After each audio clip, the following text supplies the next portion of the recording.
Hola, bienvenidos una vez más a su programa Polifonía Literaria, Pedagógica y Artística. Queremos darles un saludo afectivo a todas las personas que nos escuchan en América, en Asia, en Europa y en otros lugares. Agradecemos el apoyo y la calidez con que ustedes han recibido este espacio virtual. Permítanme mencionar algunas personas que nos siguen y que han enviado mensajitos hermosos. Entre ellos tenemos a la escritora María Elena Blanco, que se conecta con nosotros desde Bruselas, a Pablo Malmierca de España, al doctor Carlos Dinúbila de Puerto Rico, al doctor Rafael Rodríguez de Brooklyn, el escritor André Cruchaga de El Salvador, a el escritor Manuel Antonio Morales de Cuba. Tenemos también a la profesora Carmen Elizabeth de New Jersey, a la profesora Luz Brito de New York, al escritor Celestino Cotomedina de Puerto Rico. También tenemos al escritor Pedro Camilo de la República Dominicana y al dramaturgo y profesor Marco Aponte. Gracias. La lista es muy larga y por tanto aquí lo dejo. Apreciamos muchísimo sus comentarios y que estén con nosotros en este espacio polifónico. Y bien, el programa de hoy es muy especial, como son todos nuestros programas, pero en esta ocasión vamos a presentar a dos de mis coproductores, a la doctora Luana Ferreira y al licenciado Alberto Pérez Lorenzo. Y sin más, cedo la palabra al doctor Fausto Leonardo Enríquez, que nos va a presentar a la doctora Luana unas pinceladas biográficas sobre ella. Escuchémoslo. Saludos para todos. La profesora Luana Ferreira es doctora en lingüística española. Reside en los Estados Unidos desde hace 50 años. La doctora Luana Ferreira es originaria de Valverde, de Mao, pero creció y se educó en Santiago de los Caballeros, República Dominicana. Desde cuarto de primaria hasta el tercero de bachillerato, asimiló la cultura, la identidad y la lengua española que hoy mueven como lingüista sus pensamientos, sus conocimientos y sus grandes inquietudes intelectuales. En el año 1994 adquiere el título de bachiller en Artes Liberales por la Universidad del Estado de Nueva York. Unos años más tarde, en 2003, prefigurando su futuro profesional, se graduó en dicha universidad como profesora de educación primaria. En el año 2010, culmina su máster en literaturas hispano-luso-brasileñas e idiomas y finalmente corona su formación académica en el año 2015, recibiéndose como doctora en lingüística española bajo la cátedra de literaturas hispano-luso-brasileñas e idiomas por el Centro de Posgrado de la Universidad de Nueva York. La monografía de su tesis doctoral lleva el sugestivo título Densidad léxica en el periodismo impreso, un estudio comparativo entre Estados Unidos y América Latina. Vale decir que esta investigación de gran relevancia para nuestra lengua española ha sido aceptada en una editorial española para ser publicada en un futuro cercano, cosa que celebramos desde ya, realmente. La doctora Luana Ferreira ha mostrado una gran preocupación por la pedagogía aplicada a la educación bilingüe, la identidad lingüística y la variación del español como lengua en los Estados Unidos. Asimismo, ha analizado la transversalidad idiomática, los hablantes de herencia hispana, la diversidad a la luz de la lingüística, y ha prestado mucha atención al estudio fonolexicográfico del español en los Estados Unidos, sin olvidar, por supuesto, las cuestiones de la variedad dominicana. La doctora Luana ha enseñado numerosos cursos en las aulas universitarias. Algunos de ellos, por una parte, son la lingüística educativa, la enseñanza del español en las aulas, la educación bilingüe y bicultural, la enseñanza del español. Por otra parte, ha impartido cursos acerca de la literatura nativa en español, la fonología española, el español como primera lengua, la diversidad sociolingüística del español, las variaciones del español, así como el curso de evaluación para alumnos de inglés, práctica previa al servicio de trabajo de campo. La doctora Luana Ferreira ha tenido una intensa actividad profesional y académica en diferentes campos universitarios, tales como Hostos Community College, Hunter College, Queens College, Lehman College y en la Universidad Pedro Enrique Sureña, Extensión, Nueva York. Ha pronunciado importantes conferencias en la Universidad de Columbia 2018-2017, en el simposio del Instituto Cervantes de la Universidad de Harvard, año 2016, así como en la Universidad de Pensilvania 2015.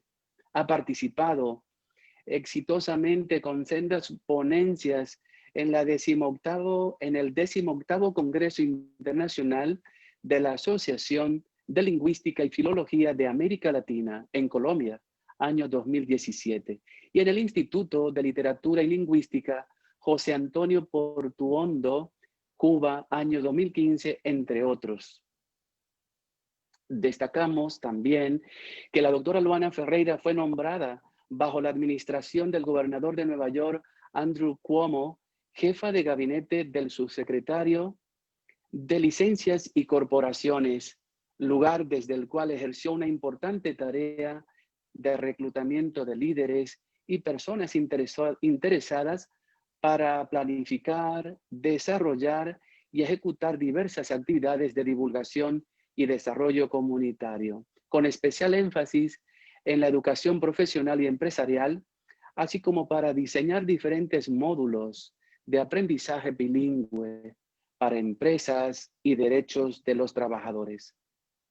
Luego se convirtió en directora de proyectos especiales para el Instituto de Estudios Dominicanos de CUNY, subvenciones y becas, a la vez que ejercía de profesora de educación bilingüe en Queens College.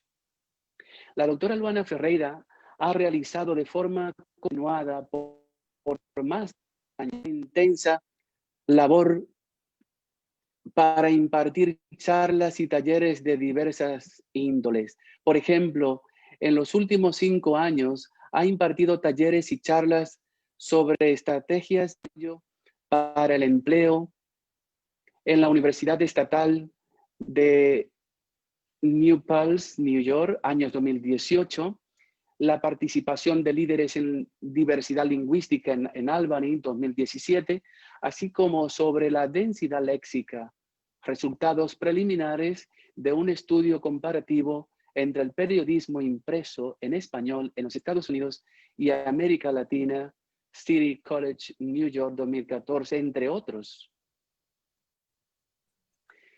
La doctora Luana Ferreira ha trabajado para la comunidad hispano-estadounidense, desempeñándose como preparadora en diversidad en Vermont 2019, como gestora de centros vecinales en la oficina de Nuevos Americanos, Departamento del Estado de Nueva York, año 2015.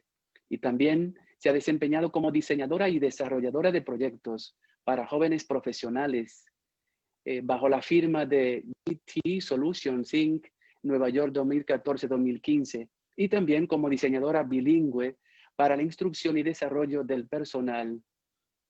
I Have a Dream Foundation, Nueva York, 2014-2015. La doctora Luana Ferreira ha publicado junto a Amy Kenselman la obra Finding My Latino Identity Through Women's Studies. Encontrar mi identidad latina a través de los estudios de mujeres, año 1999. También ha publicado la obra Anglicisms in the Spanish US Press, Anglicismos en la prensa hispana de los Estados Unidos, por la Universidad de Minas Gerais, Brasil, 2018. Finalmente, decir que la doctora Luana Ferreira habla el español como lengua nativa, pero también como segunda lengua el inglés, el francés y el portugués.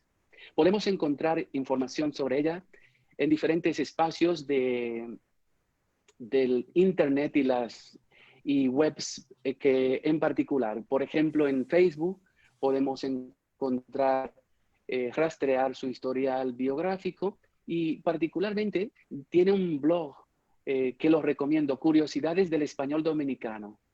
Lo podéis buscar en Internet, muy interesante.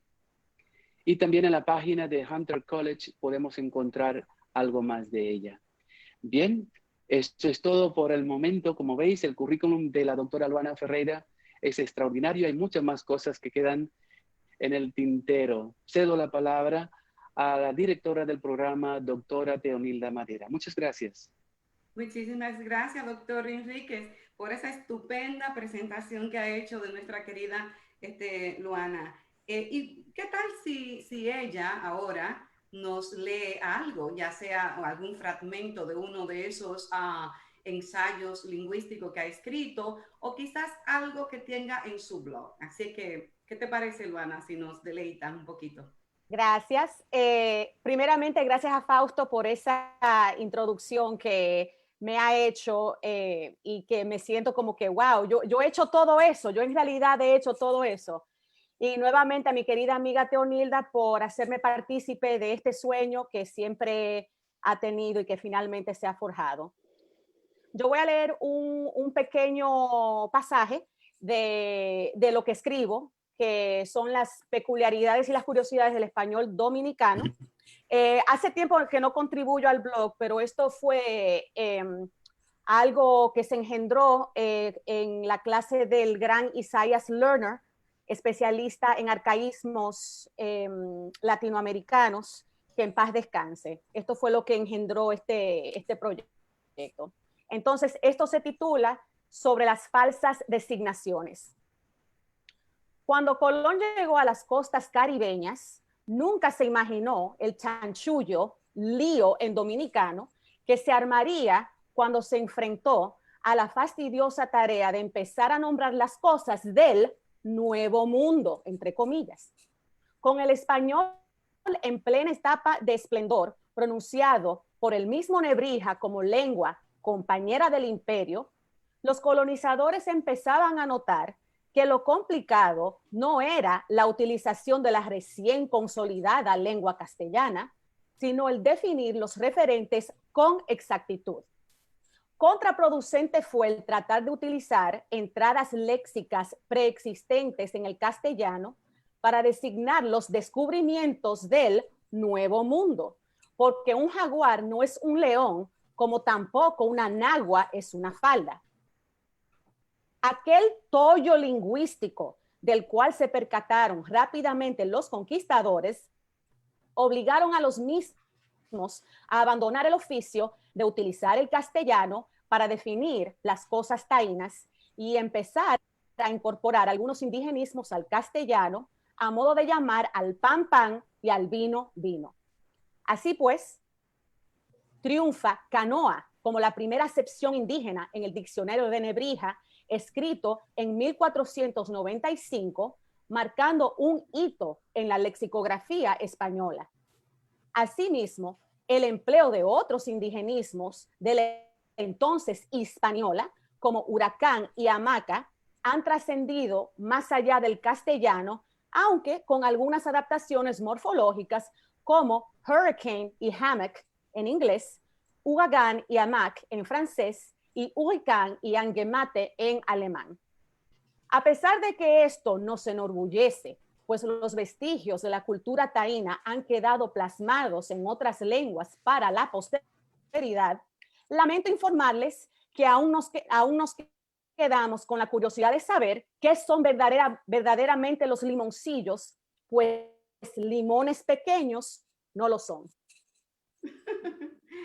Gracias, Luana. Sí, sí, sí. Efectivamente, tremenda tarea fue la de nombrar las cosas ya en otro idioma. Y además cosas que eran desconocidas incluso para, en su mayoría, para los que estaban teniendo la tarea de nombrarlas, ¿no? De ese primer contacto. Pero qué bueno que los idiomas se enriquecen uno del otro, ¿no? Y eso es fundamental. Bien, pues entonces ahora vamos a continuar con nuestro programa de hoy y yo voy a compartir con ustedes algo a modo de introducción para presentar a nuestro queridísimo licenciado Alberto Pérez. Así es que presten atención. Voy a compartir la pantalla.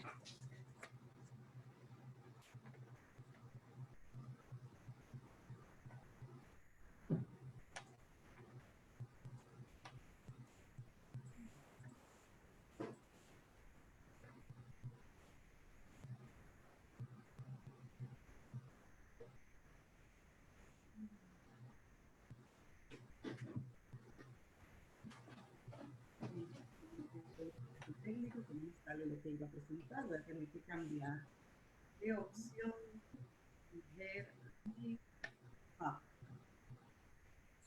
Vamos. Bien, voy a tener que cambiar un poquito lo que iba a presentar, a presentarles anteriormente. Quizás más tarde logro hacerlo, que era de un video. Bien, vamos entonces a presentarles a ustedes unas imágenes sobre nuestro queridísimo Alberto, y lo vamos a hacer a modo de introducción. Como vemos acá, esto es una especie de biografía fotográfica la que voy a hacer de él. Vemos aquí el mapa de su lugar de nacimiento, España. Viene de la parte norte de Galicia, ¿okay? La tierra de nuestra queridísima Rosalía de Castro y de ese poema tan hermoso, Sombras Negras, que nos representa a todos los emigrantes.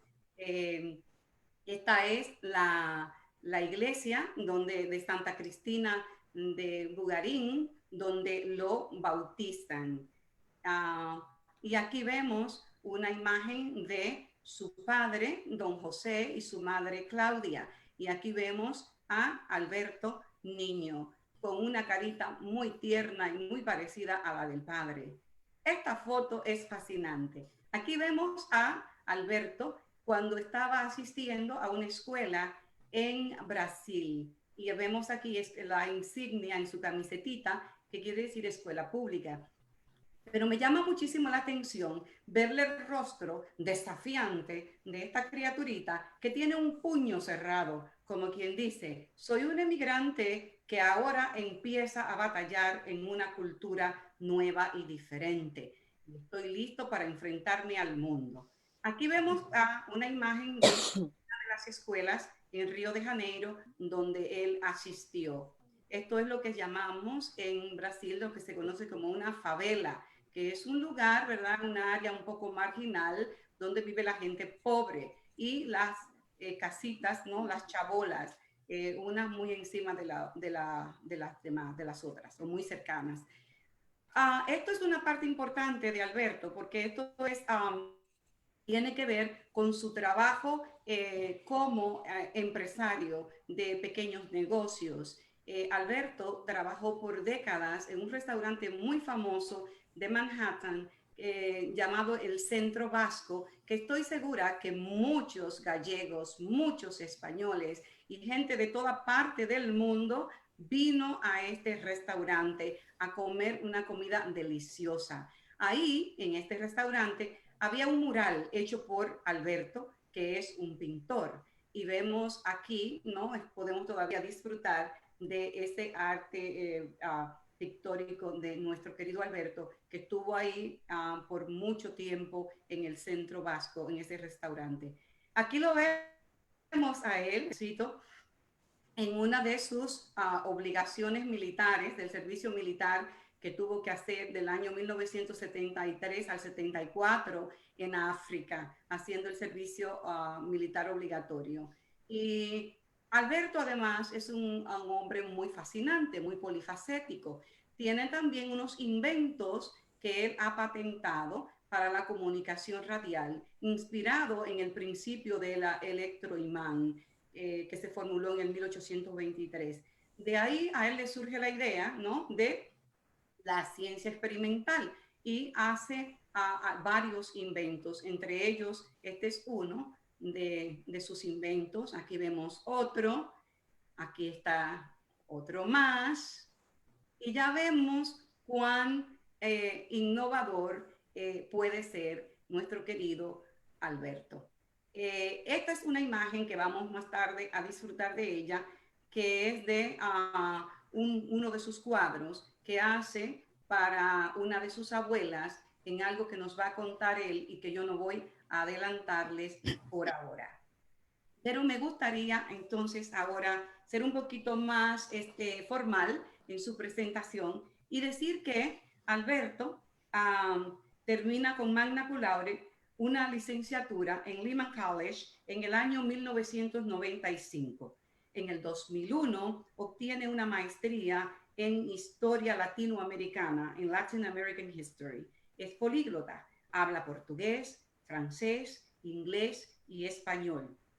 Su experiencia laboral ha sido, como dije anteriormente, en administración de pequeños negocios, destacando su labor como gerente en este restaurante que acabo de mencionar, el Centro Vasco, que cerró sus puertas a propósito en el 2017, un restaurante en el que yo visité tantas veces, no solamente porque la comida era exquisita, el arte culinario de allí era estupendo, sino por la calidad humana y el intercambio que había de amigos entre él y yo, Francisco, que en paz descanse. Y bueno, unas memorias extraordinarias de ese intercambio que teníamos allí. Además, cabe decir que Alberto es un chef estupendo, o sea, cocina delicioso, ¿ok? También uno de sus trabajos pictóricos se exhibe en la escuela PS 69 en Queens. De hobby, él practica la numismática, por lo que posee una interesante colección de estampillas y de monedas. Hizo sus estudios secundarios en París. Ha vivido y pasado por varios países en los que construyó y dejó nidos, como diría nuestra querida Clotilde Matos en su famosa obra Aves sin nido.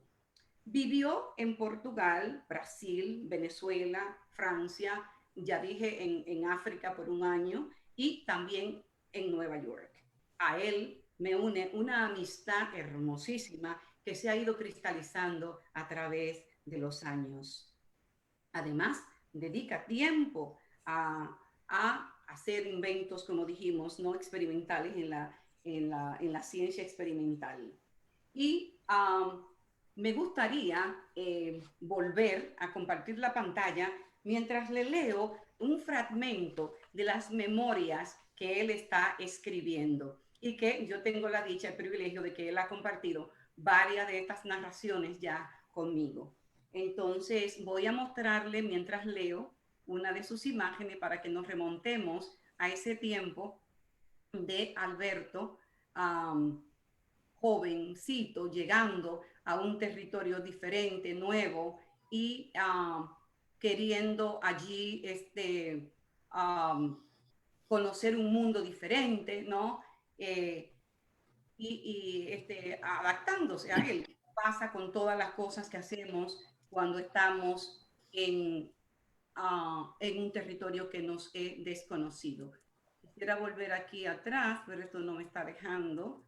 ir hacia la imagen inicial. Bueno, era la imagen de la foto que ya ustedes vieron ahorita, que era la que él estaba vestido de militar, la que me hubiese gustado poner ahora, pero estas cosas de la tecnología nos juegan pasada. Deja ver si lo intento de nuevo y si no, entonces ya lo leeré sin tener necesidad. Bueno, aquí está, aquí me va a funcionar. Quisiera que estemos mirando este Alberto jovencito que nos está contando, ¿no? Las cosas que vivió mientras andaba en distintos territorios, como hemos señalado. Bien, a ver. Aquí. A ver si sale allá. Muy bien. Entonces, me gusta esto muchísimo, esta narración, porque aquí vemos, ¿verdad? El incipiente pintor, ¿verdad? La penetración de esa visión, de esas imágenes que se entraba, de todo ese mundo cromático que se entraba por su retina y de todo lo que él veía y cómo nos lo cuenta. Y dice, mi niñez en un medio rural de la Europa de posguerra no me permitía saciar mi interés por la representación gráfica. Tan solo alguna ojeada al libro de misa me permitía ver alguna imagen impresa de algún santo o de algún ángel. En mi estadía en Río de Janeiro todo cambió. Todo era luz y color, sonido y olor. Una algarabía cotidiana a los pies de una favela pobre pero viva. La incipiente escuela de samba al lado de casa que cantaba poesía tarde en las noches, preparando su ropa abigarrada de 1000 colores. El centro de santería, más allá, que mantenía su tuntún hasta la madrugada, cuando por fin bajaba el santo y se interrumpía el trance del baile frenético. Todo era fusión de todo. El panteón cristiano convivía con las deidades yorubas importadas del Golfo de Guinea por los antiguos esclavos y con las deidades de la naturaleza de los indígenas. Había plumas de colores, estatuillas de ébano, crucifijos y vírgenes conviviendo en cualquier chabola. Había color en el carnaval bullicioso y multitudinario en las noches de San Juan, iluminadas por las hogueras de los pirómanos y por los globos de aire caliente que se soltaban en la oscuridad e iluminaban las tinieblas con sus luceros. Fascinante, fascinante. Había fiesta y color todos los días cuando los chiquillos soltaban sus cometas para competir con el control del cielo azul. Era como un arco iris, ya que todos hacían su propio cometa de papel y le añadían una cola de estabilización, también de 1000 colores.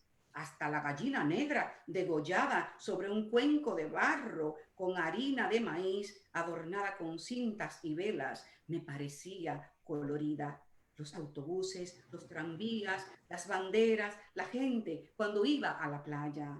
El despertar de un valle verde rodeado de un parque natural que es la foresta de Tijuca, con todas sus tonalidades de verde y con sus cascadas de agua que bajan de la selva tropical atlántica, era un espectáculo. El río Maracaná, el que da nombre al famoso estadio de fútbol, contribuía con el color iridiscente de sus peces importados para combatir el mosquito. Incluso sus arenas tenían piedritas de colores que se encendían cuando las exponía al sol. El intenso azul de las flores de la trepadera que daban sombra a la casa por la mañana, el rojo intenso de las acacias que daban al mediodía o el verde intenso del platanal que ofrecía privacidad, eran pinceladas constantes en un lienzo invisible. Había que pintarlo todo. Mi primera escuelita fue la Escola Municipal Soare Pereira, nombre del filántropo que la construyó y la donó a la municipalidad en el 1927. Mi primera maestra, Marlene, Me alfabetizó allí en portugués, por lo que considero ser mi lengua primaria. Aún hoy, cuando cuento rápido, lo hago en esa lengua, la más hablada del hemisferio meridional. Año siguiente, Escola Barao de Itacurazá. Mi profesora Alba Pinto vio que dibujaba soldaditos de la guerra del Paraguay y me puso a dibujar el tablero para conmemorar el Día de la Liberación de los Esclavos en Brasil, que ocurrió en el 1888. Fue el resultado de mi interés por material gráfico de las revistas y de cualquier libro de mi prima mayor que cayesen ante mis ojos. Como ven ustedes, como les decía, aquí vemos, ¿verdad?, cómo la pintura ha estado en la vida de Alberto y cómo se entraba por su retina, por todos sus sentidos, ¿verdad?, todo lo que veía del entorno y ese mundo de colores hermosísimo, además de las narraciones que nos cuenta. Y bien, y yo ahora le quiero ceder la palabra a él para que comparta con nosotros también algún fragmento de esas memorias que está escribiendo. Así que, a ver, Alberto, si nos deleita. Gracias, Teonilda. Me has puesto aquí a hacer la génesis de esto que pensé que lo haría cuando fuera viejito.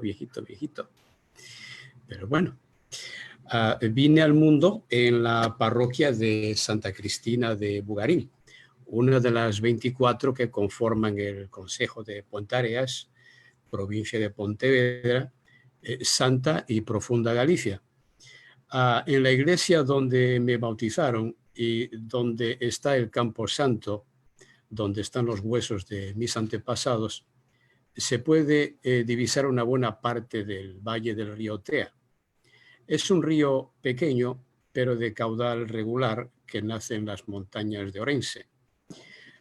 Baja por arboledas frescas, por prados jugosos, por playas fluviales con peces, con truchas, con salmones. Es un valle verde todo el año, verde pino, verde roble, verde retama, verde prado y verde azul de los eucaliptos traídos de Australia por un misionero de la vecina ciudad de Tui.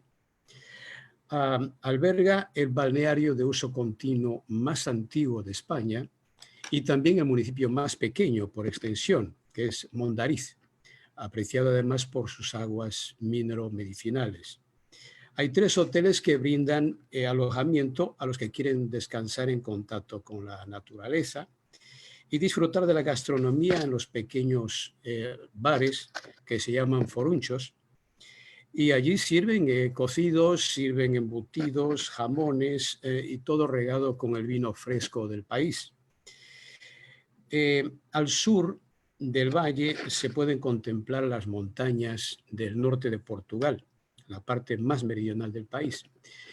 Son consideradas la cuna de Portugal y sus habitantes, los miñotos, son parte esencial de la cultura portuguesa.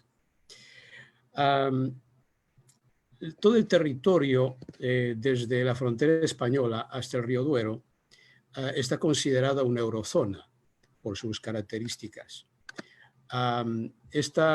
El factor común lingüístico y geográfico hace que se considere una euroregión y este norte de portugués al sur y al norte del río Miño ha tenido una emigración muy intensa hacia Brasil y es por ese motivo que yo terminé siendo parte de ella. Al oeste tenemos la montaña del Galleiro, que nos separa del aeropuerto y la ciudad de Vigo.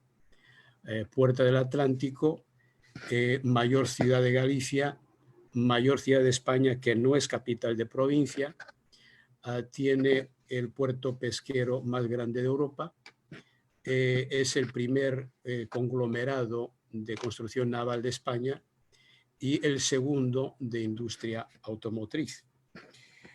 Al norte, las montañas protegen el valle durante el invierno y hace un microclima que permite que las camelias y los naranjos florezcan en pleno invierno, mientras en las montañas la nieve nos refleja el brillo del sol. En febrero las mimosas se tiñen el valle de amarillo intenso, los lirios vienen para mayo, y así durante todo el año hasta el otoño, que es multicolor con los colores de las vides. También esas montañas nos separan de la capital de la provincia, Pontevedra, en donde se construyó la nave Santa María, la que llevó Colón a América. Ciertamente estábamos condenados a emigrar. La abundancia de flores en toda la comarca ha dado lugar a una tradición artística muy singular, dado que sus habitantes lo ofrecen como sacrificio en la fiesta de Corpus Christi, alfombrando las calles con pétalos de hojas y de plantas, ¿no? Al este, las montañas nos separan de la provincia de Orense y allí tenemos el castillo medieval de Vilasobroso y el castro prerrománico de Troña. Mis abuelos maternos se llamaban Claudino y Engracia. Los paternos eran Alberto y María. Eran naturales de la misma parroquia, exceptuando a Alberto, que venía de otra llamada Pesqueiras, más cerca de la frontera portuguesa. Todos tuvieron muchos hijos porque entonces no había televisión. Mi padre se llamaba José y mi madre Claudina. Yo quedé hijo único porque al poco de nacer mis padres me vieron tan lindo y tan gracioso que pensaron que no eran necesarias más reproducciones. Claudino, mi abuelo materno, a juzgar por la percepción lejana del tiempo, era quijotesco, soñador, aventurero, murió muy temprano, y mi abuela Engracia, su esposa, aunque de aspecto frágil, tenía baterías de litio, aunque entonces no se hubiera inventado. Era muy, muy enérgica. En cuanto a mi abuelo paterno, Alberto, basándose en el comportamiento de mi padre, era un auténtico Sancho Panza.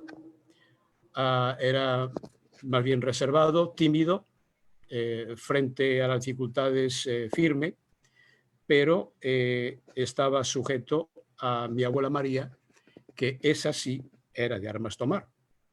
Muy recientemente, un primo materno me dio con lujo de detalles, que solo él lo sabe contar, el episodio en donde un vecino llamado Albino salía de su bodega en su carrete de bueyes y bajando viene mi abuela María también con su carrete de bueyes. Los bueyes se encontraron, se pararon y ya no se movieron. Cuando Albino le sugiere a mi abuela que reculase, esta le mandó una sarta de profanidades que no podemos publicar. Era gente buena, pero era gente cuadrada, que vivía en casas de piedra sin calefacción. Desayunaba con un pedazo de tocino y pan de maíz, un trago de aguardiente, y se iban al campo a pelear y a darse puñetazos con los bueyes. Eran de armas tomar. Muchísimas gracias, Alberto, por compartir con nosotros todo ese recuento que haces de ese tiempo y por pintarnos, ¿verdad?, a través de las palabras con esa Galicia hermosa con la que nosotros soñamos y queremos.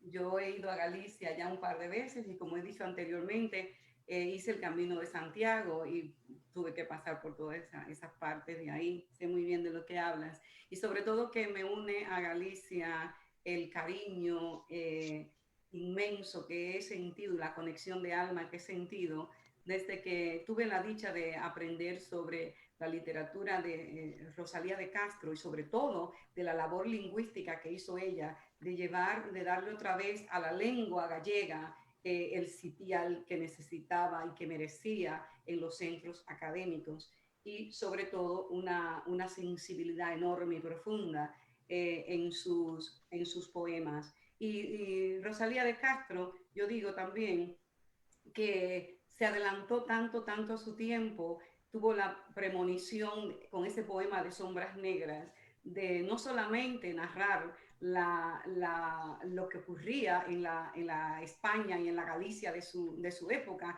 con ese éxodo tan grande de personas que empezaron a salir de toda la parte del norte de España particularmente, cómo se iban quedando, ¿no?, vacíos los espacios y la gente añorando los que se iban. Y eso es lo que se recoge en ese poema Sombras Negras.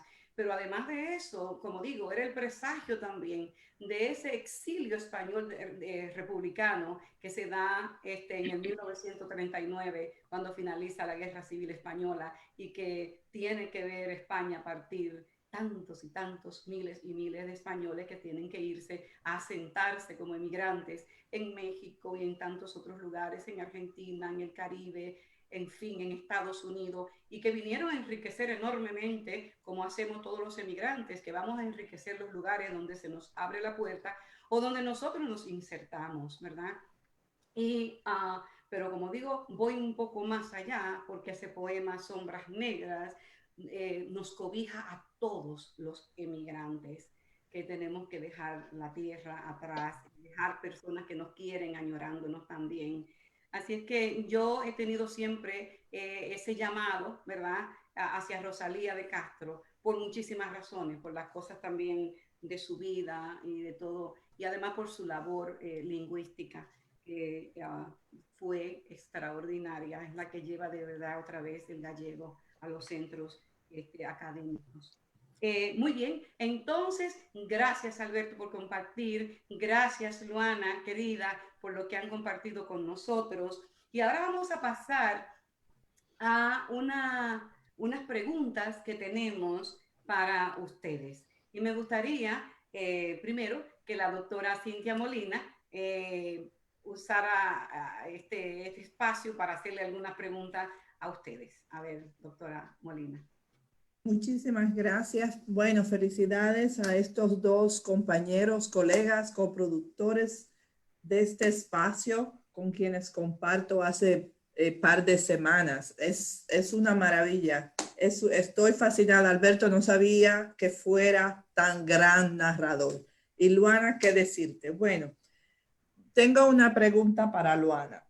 Precisamente hoy, y hablando anteriormente, el New York Times publica un artículo súper interesante donde dice que en Jackson Heights se hablan 167 lenguas. Sobrepasa a Brooklyn, que hace 2 años se hablaban en Brooklyn 137.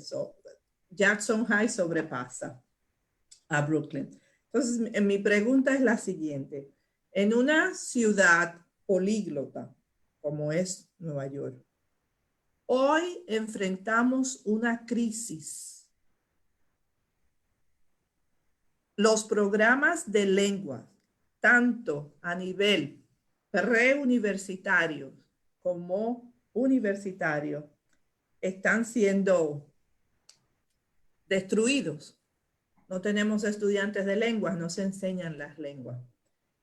Como lingüista y conocer el ambiente académico de Nueva York, hay algunas políticas, se han desarrollado algunas políticas que podríamos implementar para que nos ayuden a aliviar la crisis o a salvar los programas. ¿Tienes algún? ¡Wow! Porque Como estoy decimos, muy preocupada yo. Yo creo que esa pregunta, Cintia, no, mi querida Cintia, no se puede responder en un espacio de 1 hora, pero sí lo que puedo ofrecer es lo siguiente. Definitivamente hay una crisis de matrícula en los programas de lengua por las siguientes razones.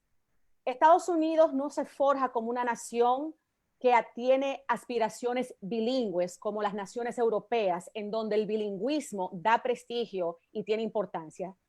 Se utiliza el bilingüismo como el bilingual education, los programas de bilingual education, como programas puentes para aprender inglés, porque como ya sabes, como educadora, como lo soy yo de educación primaria, los programas se van eliminando a medida que los cursos van avanzando. O sea, un niño, yo por ejemplo, entré aquí en educación bilingüe, en el primero de primaria, y luego en el segundo me quitan porque ya adquirí la fluidez necesaria en el inglés.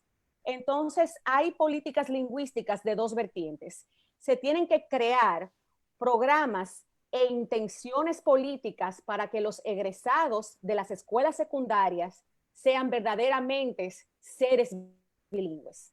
O sea, si creamos un bilingüismo auténtico desde el prekinder hasta el 12º, entonces ya estamos hablando, bueno, ya Teonilda tiene esa labor de enseñar a los estudiantes literatura, poesía latinoamericana, española, pero llegar a eso conlleva a una intención temprana. O sea, que nuestros niños lean nuestra literatura chiquitos. Ese es número 1.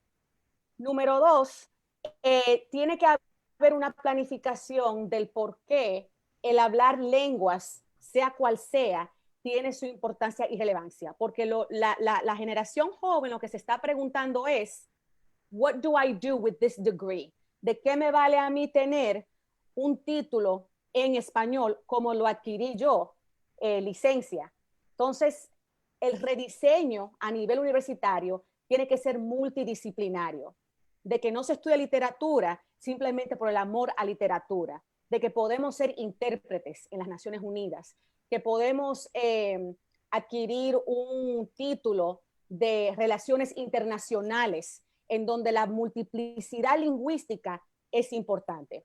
O sea, pero eso tiene que ser ya rediseñado a nivel administrativo y político, cosa que el docente, ese poder todavía no se nos otorga. Muchísimas gracias. Qué bien, qué bien. Bueno, esto es una conversación para dedicarle un programa. Como un programa, sí. Más adelante, porque en realidad, bien lo dijo Nebrija cuando le aconsejó a la reina, recuerde usted, majestad, que la lengua y el imperio van de la mano.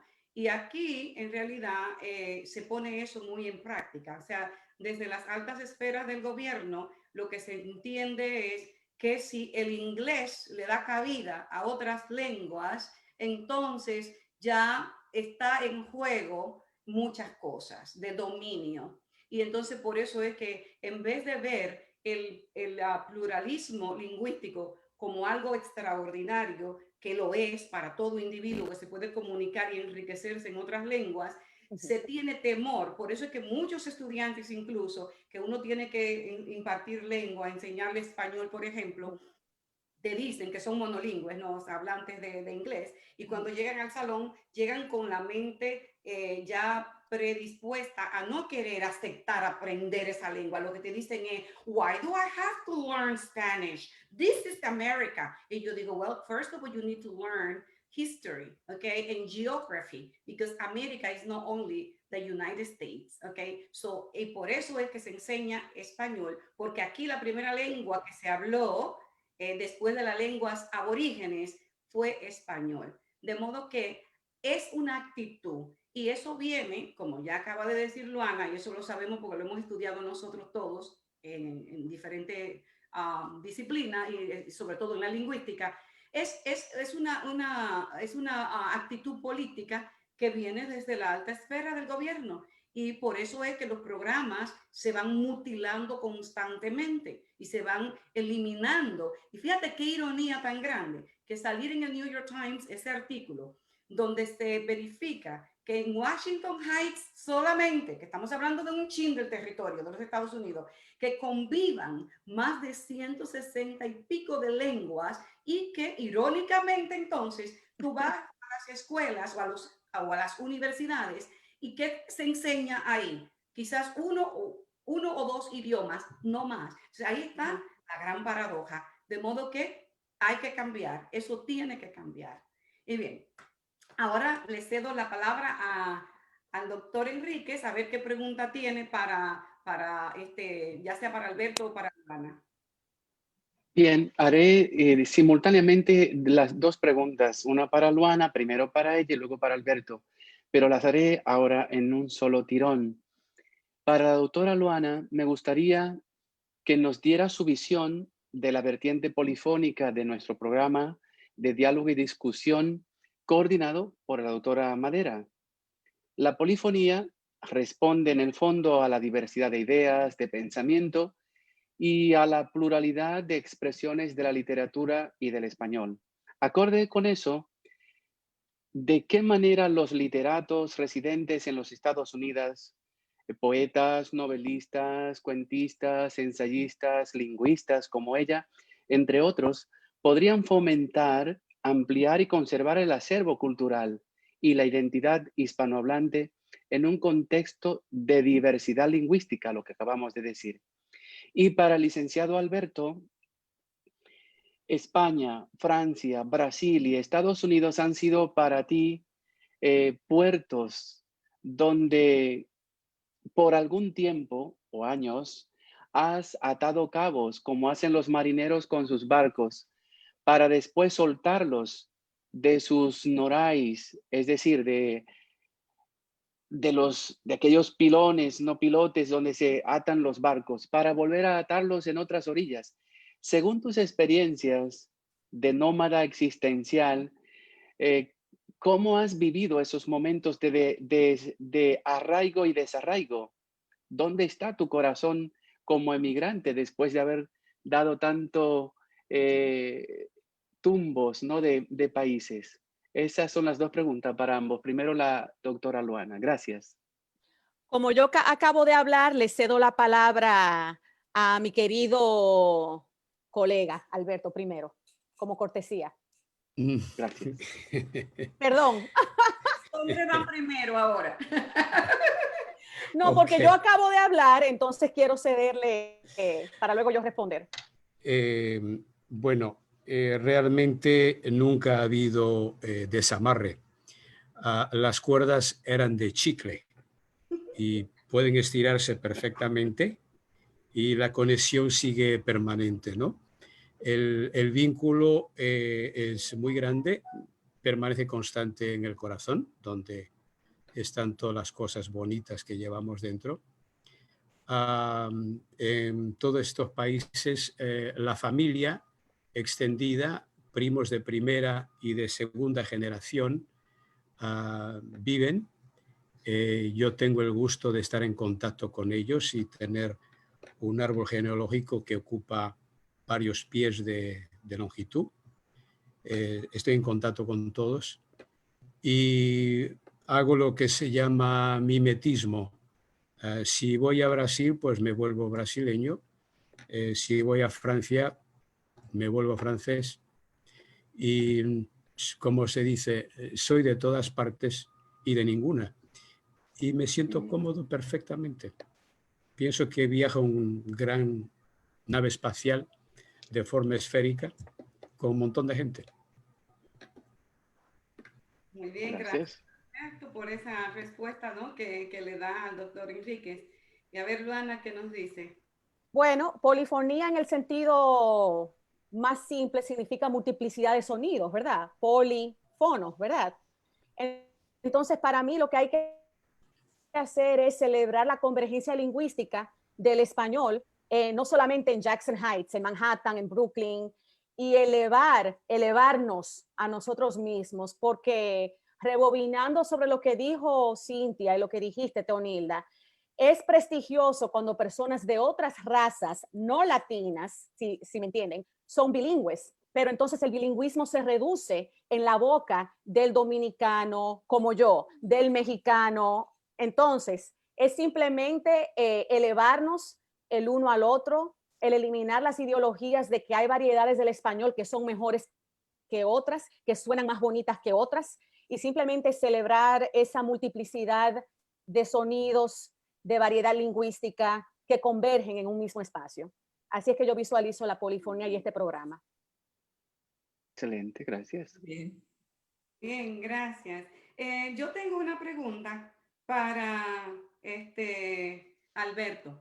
En ese ir y venir, especialmente que tú saliste cuando estaba pequeñito a ir a otros lugares y así fuiste en tu adolescencia, ya estabas en otro territorio y estuviste en Brasil y que sí en Francia y en fin, ¿en algún momento te sentiste que alguien te estaba acosando en la escuela, que fuiste objeto de bullying, como llamamos nosotros aquí, por estar tú quizá un poco desubicado a veces haciendo la transición de un idioma al otro, aunque yo sé que en España, que es un territorio pluralístico en términos de lenguas, se hablan distintas lenguas y que ya tú eso lo traía dentro de ti, de manejar varias lenguas, porque eso es lo común allá, en Europa entera, pero en particular en España, donde tenemos el vasco, donde tenemos el catalán, donde tenemos el gallego, donde tenemos un montón de lenguas además del español. ¿Alguna vez sentiste tú que fuiste víctima de bullying por esas transiciones que tenía que hacer de un lugar al otro?